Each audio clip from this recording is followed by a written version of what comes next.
বসিরহাটের ডাকাতি ছক বানচাল। বসিরহাটের মেরুদণ্ডিতে অস্ত্রসহ গ্রেফতার ৩। গতকাল রাতে একটি বাগানে জড়ো হয় ৩ যুবক। ৩ যুবককে দেখেই সন্দেহ হয় পুলিশের। অনুপম আমাদের প্রতিনিধি রয়েছেন, আরো ডিটেলে জানাবেন। অনুপম, এই ৩ যুবক তারা কি উদ্দেশ্যে জড়ো হয়েছিল, কি জানা যাচ্ছে?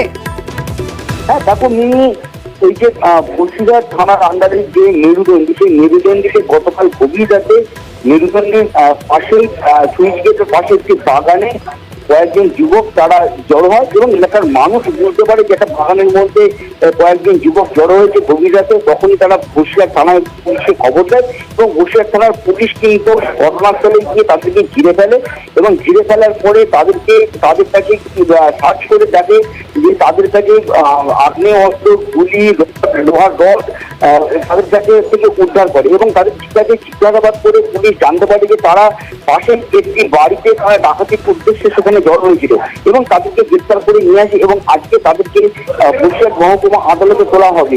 এটা কিন্তু একটা বড় সাফল্য কিন্তু বসিরহাট থানার পুলিশ বলেই মনে করছে বসিরহাট জেলা পুলিশ। ধন্যবাদ অনুপম।